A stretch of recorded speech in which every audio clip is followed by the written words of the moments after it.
The first time Elena Mercer saw the house on Briar Hollow Road, she felt the quiet pressing against her skin.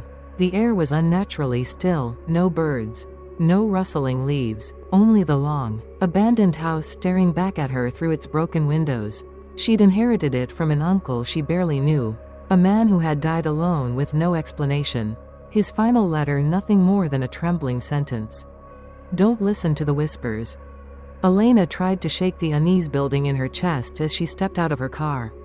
The house had once been beautiful, tall arched windows, wide steps, a porch wrapped in ivy like skeletal fingers. Now it looked like it was waiting, patiently. Inside, dust thickened the air, swirling like disturbed spirits. The floorboards creaked under her boots as she explored the entryway. Each noise echoed too long, like the house was mimicking her movements. Still, she told herself, an old house is just an old house. Elena spent the first few hours cleaning. Every door she opened groaned like something trapped behind it had changed weight with time. Upstairs, she found her uncle's old study. Books were scattered everywhere, pages torn as though in desperation. A single journal lay open on the desk. The last written page chilled her. "The house is speaking again. It wants me to listen. I hear it even when I sleep." Elena closed the journal quickly, her fingers trembling. She wasn't superstitious, and she wasn't easily frightened. Yet something about the room felt wrong, like she wasn't supposed to be there. As night approached, the house grew colder. Wind scraped at the windows. Shadows stretched unnaturally long in the hallway. When she went downstairs to make tea, she heard it. A whisper. Soft, breathless, almost thoughtful. "Elena?" She froze. Her brain flailed for a rational explanation. Wind in the vents. Old pipes settling. But the whisper had said her name. Slowly, Elena turned. No one was there. That night, sleep refused to come. The house creaked and sighed like something alive, each noise sharper in the darkness. Around 2 a.m., she heard the whisper again. "Come here." Anger flared through her fear. "Stop it," she snapped into the dark. The whisper stopped. Then, footsteps started down the hallway. Slow, deliberate, coming toward her room. Elena rolled out of bed, grabbing the flashlight from the nightstand.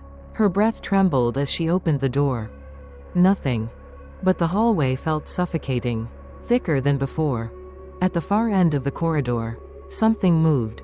A figure. Human-shaped, still as a cutout silhouette, watching her.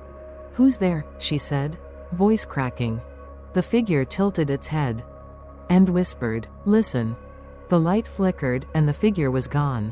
The next morning, Elena packed her bags. She had only been there for a single night, but something was deeply wrong with the house.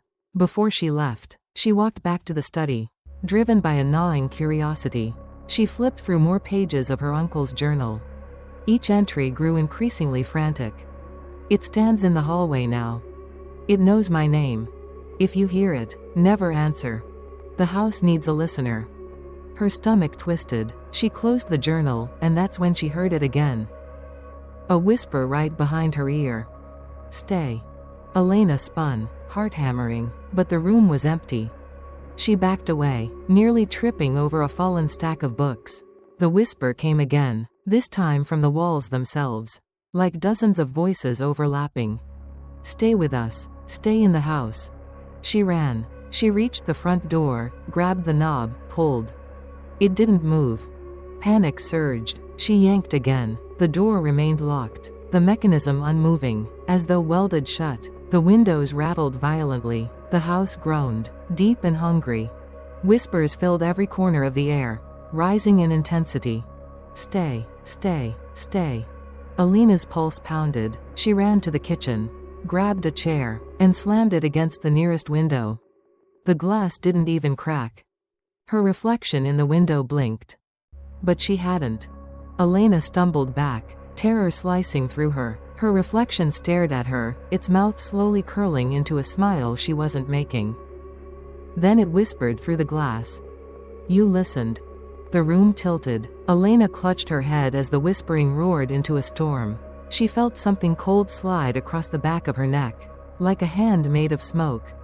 The house was no longer asking. It was taking. Elena collapsed to the floor. The whispers spiraled into her skull, drilling deeper, layering into voices she didn't recognize, old, young, human and not. Her vision dimmed. The last thing she saw was the hallway figure standing over her, its head tilted in that same unnatural angle.